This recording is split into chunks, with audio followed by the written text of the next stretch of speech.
From Aquaman to this, Jason Momoa's heartbreaking reality at 46. Jason Momoa stands on a red carpet, cameras flashing, that signature smile lighting up his face. The world sees Aquaman, the warrior, the king of Atlantis. But behind that smile is a man carrying weight most of us will never understand. At 46, after 2 decades of grinding through Hollywood's harshest realities, Jason Momoa is facing storms that success was supposed to protect him from. But this story, it starts long before the throne.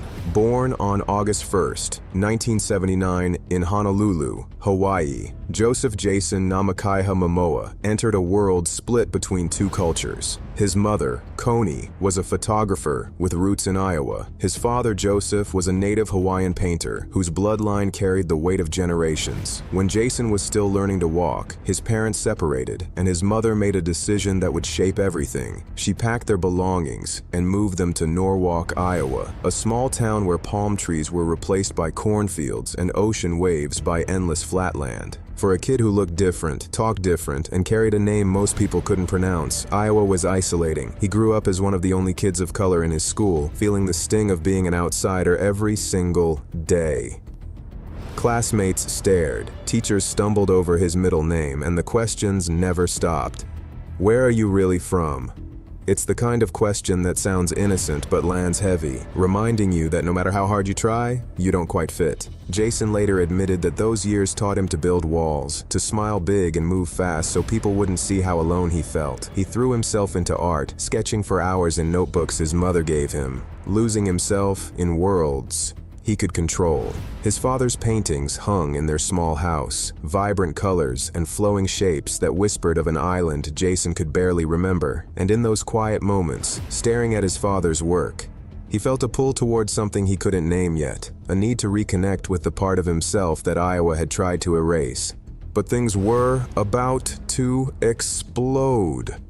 At 19, Jason moved back to Hawaii, desperate to find the identity Iowa had buried. He wasn't chasing fame, he was chasing belonging. He worked odd jobs, painted, surfed until his arms burned, and let the island rebuild what had been taken from him. Then, one afternoon in 1998, while walking through a Honolulu shopping center, a moment happened that would redirect his entire life. Designer Takeo Kobayashi spotted him in the crowd. Jason had no modeling experience, no training, no portfolio, but Kobayashi saw something raw in him, something the camera would love. Within weeks, Jason was walking runways, his face appearing in campaigns, his life shifting faster than he could process. In 1999, he won Hawaii's Model of the Year. The kid from Iowa, who never felt like he belonged anywhere, was suddenly being told he belonged in front of the world. But modeling felt hollow. It was surface. Jason wanted depth, wanted to create, wanted to be more than a body someone photographed. So when a casting call came for a new show called Baywatch Hawaii, he showed up with 0 acting experience and a prayer. Here's where it really explodes. He landed the role of Jason Iowane, and just like that, the boy who sketched in notebooks was on television screens across America. Baywatch gave him visibility, but it also gave him something darker: typecasting. Hollywood looked at his face, his build, his Hawaiian heritage, and decided who he could be: the warrior, the savage, the muscle without the mind.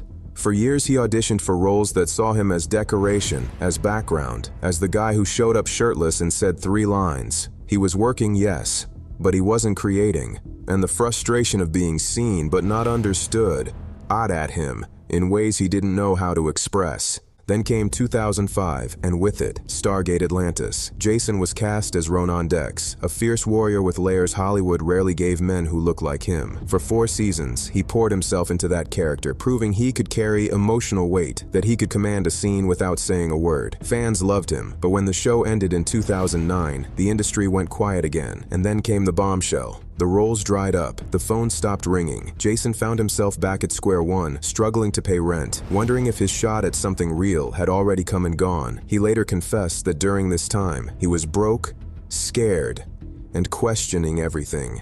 He had given Hollywood everything, and Hollywood had chewed him up and moved on without a second thought. But Jason Momoa doesn't quit. In 2011, he was cast as Khal Drogo in Game of Thrones, a role that would change everything. He didn't speak English in the role.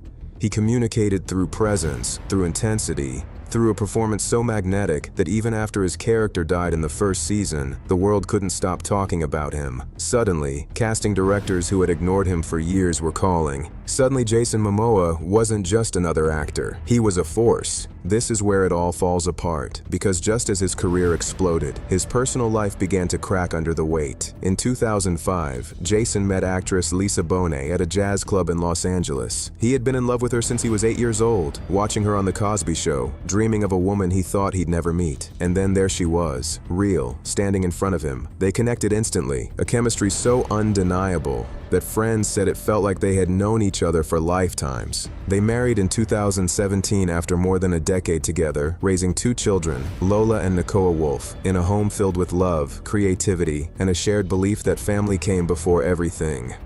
To the world, they were the perfect couple, bohemian, grounded, madly in love. But behind closed doors, the pressure was building. Jason's career demanded more of him. Months away on film sets, 18-hour days, press tours that stretched across continents, and Lisa, who had stepped back from the spotlight to raise their children, was holding down a home that felt emptier with each passing year. And then, total chaos. In January 2022, Jason and Lisa released a joint statement announcing their separation. The words were gentle, full of love and respect, but the pain was undeniable. After 16 years together, they were walking away from each other, not out of anger, but out of exhaustion. Jason later admitted that the divorce devastated him in ways he didn't expect. He blamed himself. He replayed every moment he chose. Work over presents, every birthday he missed, every night he wasn't there to tuck his kids into bed. He moved out of their family home and into his van, a modest camper parked on a friend's property. For a man worth millions, living in a van wasn't about money, it was about penance. It was about stripping away everything and sitting with the pain he had been running from for years. He'd wake up at dawn, stare at the ceiling of that van, and ask himself how he let the most important thing in his life slip through his fingers. But listen to this, even as his personal life shattered, Hollywood kept demanding more. In 2018, Jason had stepped into the role of Aquaman, a character DC Comics was betting big on. The film made over $1 billion worldwide, turning Jason into a global superstar. But with that success came suffocating pressure. He was now the face of a billion-dollar franchise, expected to maintain a physique that required brutal training, strict diets, and a lifestyle that left little room for rest or recovery. Jason has been open about the toll it takes, the 4 a.m. gym sessions, the meals timed to the minute, the dehydration protocols before shirtless scenes that left him dizzy and weak. He's joked about it in interviews, but those close to him say the joke hides a darker truth. Maintaining the Aquaman body isn't sustainable, it's not healthy, and it's not something a man can do forever, especially as he approaches 50. This part left everyone stunned. In 2023, reports surfaced that Jason was facing serious financial strain. Despite his fame, despite Aquaman's box office dominance, he was struggling. The divorce was expensive. Legal fees, splitting assets, maintaining 2 households. Hollywood pays well, but it also takes agents, managers, publicists, stylists, trainers. The machine demands its cut, and by the time the bills are paid, even a movie star can find himself stretched thin. Jason admitted in a 2023 interview that he was working constantly just to stay afloat, not because he loved every project, but because he had to. He had children to support, responsibilities that didn't pause just because his heart was broken. So he said yes to roles that didn't excite him. He showed up on sets exhausted. He smiled for cameras when all he wanted was to disappear. And then the industry began to shift. Younger actors, fresh faces, new trends. Jason found himself in the strange position of being famous, but not in demand. Studios wanted his name for promotion, but hesitated to build franchises around him. He was too expensive for some projects, not bankable enough for others. That's when everything unraveled. The realization that fame doesn't protect you, that success is temporary, that Hollywood will move on, whether you're ready or not. Through all of this, Jason leaned into the one thing that never betrayed him, his roots. He reconnected with his native Hawaiian heritage, not as a career move, but as survival. He began speaking openly about indigenous rights, about protecting sacred lands, about the importance of ancestry and tradition. He got matching tattoos with his children, symbols that tied them to Hawaii, to their lineage, to something deeper than Hollywood could ever offer. His relationship with Lisa remained complicated. They tried to reconcile, and for a brief moment in 2023, it seemed like they might find their way back. But by early 2024, they quietly confirmed the separation was permanent. Jason described it as one of the most painful acceptances of his life. Not because the love was gone, but because sometimes love isn't enough to overcome the distance life creates. Today, at 46, Jason Momoa is rebuilding. He's producing projects that matter to him, using his platform to amplify indigenous voices, and learning to be present for his kids in ways his career once prevented. He's training less obsessively, eating more freely, and allowing himself to exist outside the prison of perfection Hollywood demands. He still lives modestly, still drives that van on weekends, still finds peace in the ocean. His net worth sits around $25 million, a number that sounds massive but doesn't reflect the years of struggle, the near misses, the roles that slipped away, or the emotional cost of living a life split between duty and desire. Here's where the truth hits hard. Jason Momoa's story isn't about falling from grace, it's about the weight of expectations, the cost of fame, and the courage it takes to admit when the life you built isn't the life you can sustain. He's not broken, he's transforming, and maybe that's the most powerful part of his journey, the willingness to let go of who the world needed him to be so he could become who he actually is. So as we close this chapter, maybe the question isn't what happened to Jason Momoa, maybe it's what happens next. Because if there's one thing his story proves, it's that true strength isn't about holding on, it's about knowing when to let go.